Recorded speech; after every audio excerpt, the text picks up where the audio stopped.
చంద్రబాబు గారు పనికొచ్చే మాటలు తప్ప మిగతా అన్ని మాటలు మాట్లాడుతుంటాడు. ప్రజలకి ఏం అవసరమో అవి మాట్లాడాడు, కానీ మిగతా మాటలన్నీ కూడా మాట్లాడేస్తాడు. ప్రపంచ రాజకీయాల గురించి మాట్లాడతాడు, ప్రపంచం ఎలా ఉండాలో చెప్పేస్తాడు, ఎంతమంది జనాభా ఉండాలో చెప్పేస్తాడు, మీరు ఎంతమందిని కనాలో కూడా చెప్పేస్తాడు. ఇంతకీ ఇప్పుడు కొత్తగా ఏం మాట్లాడుతున్నాడో మీ అందరికీ ఒక్కసారి ఈ వీడియో చూపించిన తర్వాత మళ్ళీ మనం మాట్లాడుకుందాం.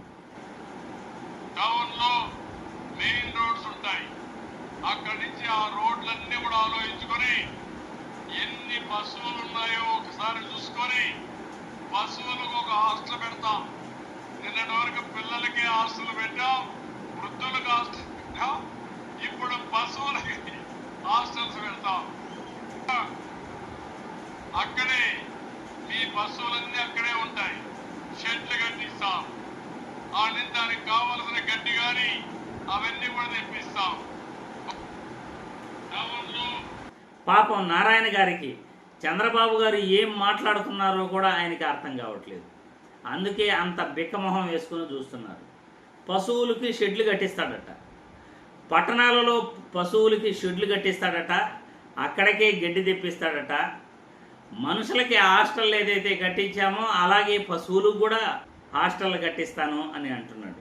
పిల్లలకి హాస్టల్లో ఉన్న పిల్లలకి సరైన తిండి పెట్టట్లేదు, కానీ విద్యా ఆరోగ్యం ఇవ్వట్లేదు, కానీ ఉన్న హాస్టల్స్కి సరైన వసతులు కల్పించట్లేదు, కానీ పశువులకి హాస్టల్ అయిన నిర్మిస్తాడట, పశువుల కోసం గడ్డి తెప్పిస్తాడట.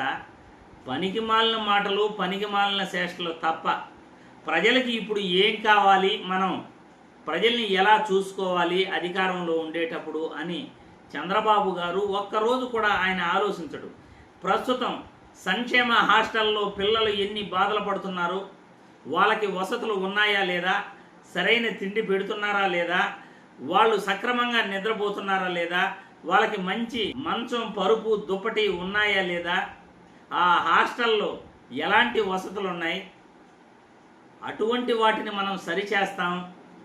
పిల్లలకు ఆ హాస్టల్లో ఉన్న వాళ్ళకి మంచి వసతులు ఏర్పాటు చేస్తాం, మంచి విద్య అందిస్తాం, పేదవాళ్ళని ఆదుకుందాం అని ఆలోచించడు. కానీ పశువులకు మాత్రం హాస్టల్ కట్టిస్తాడట, వాటికి గడ్డి తెప్పిస్తాడట, వాటిని బాగా చూసుకుంటాడట. ఏ విధంగా చంద్రబాబు గారు మాట్లాడతారో ఆశ్చర్యం వేస్తుంది ఈయన చూస్తూ ఉంటే.